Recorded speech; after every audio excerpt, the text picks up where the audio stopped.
What is up, YouTube? Welcome back to the channel. This is the final Bleach video for 1,000 Year Blood Warfare. Only for 1,000 Year Blood Warfare. I'll probably make some more videos regarding Bleach as we get closer to, the next Cour, which was announced at the end of pretty much the final episode, episode 13, The Blade Is Me.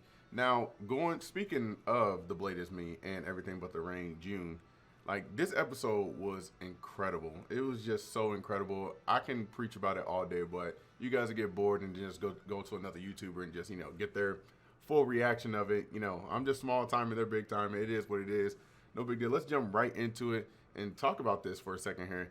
Now, we knew what was going to happen afterwards from the chapters and from the cliffhanger of the following Everything But Its Rain, episode 11. Episode 11 ended off with Uryu and Jugrum, pretty much just them, like, giving us that this is how Uryu was recruited, but it didn't show us nothing after that, which was kind of good because we don't need to know nothing just yet. So it went back to turn back the pendulum, pretty much, in a sense, go back to Ishin, Shiba and his time as captains, which I've named all the captains that were active during his time. The pacing was great. Some things were cut. The most important thing that was cut to me and most others, which was like a fan service moment, was Masaki being naked, like thanking Ishin for saving her. But I can see why it got cut, because it took a serious moment of saving her life, and they just completely cut it because, we don't need ass and tits all over the place. We got a little bit of exposure of that, which isn't too, it is what it is. I'm not complaining about it. That's just one thing that was cut. Another thing that was cut on there was the fact that Rangiku wanted to go buy I'm pretty sure a dongo shop, and Ishin left a note. Now, that was cut. I don't know why that was cut, but, again, Kubo gave the okay to just cut some scenes out. It is what it is. It wasn't a big deal. It didn't change anything. Everything's still pretty much lined up with Ryukin finding a hollow hole and leaving the mansion and trying to find help somewhere, and runs into Ishin. Ishin and Ryukin run into Urahara. Urahara tells him the circumstances. Ishin is the only one that can save her. It's done, yada, yada, yada. We fast forward. Here it is now. Now, there's another part on here that was also not in there.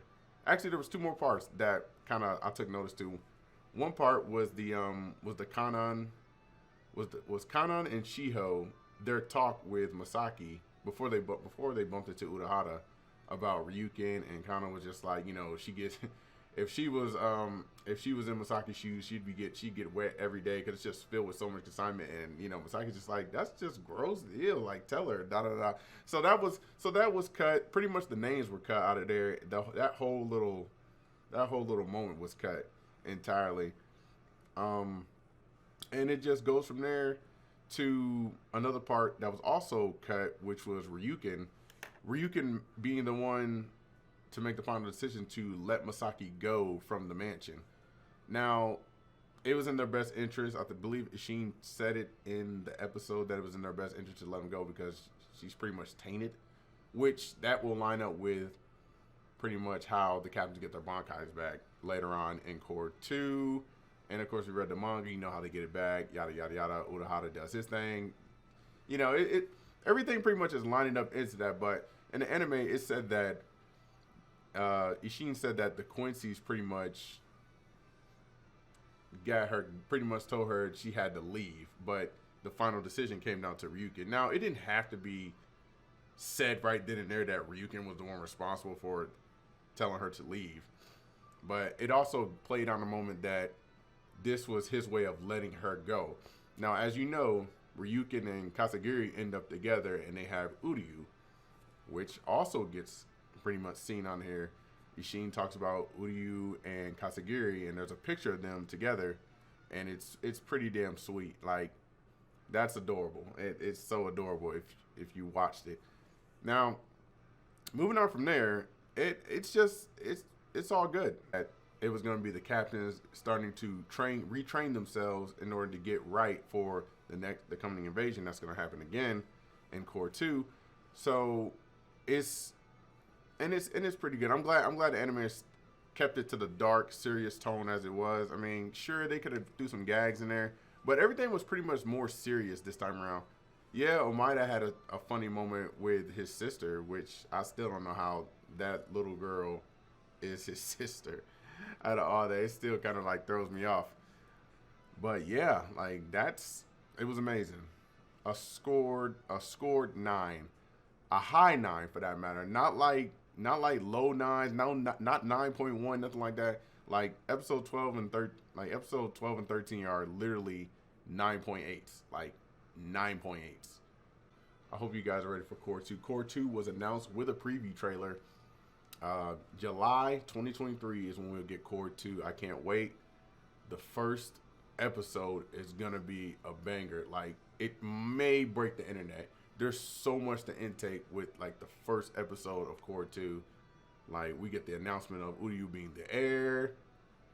And of course, with the Blade at the end of Blade is Me, Uryu pretty much is getting welcome, but it's not with the Stern Ritter in the hall.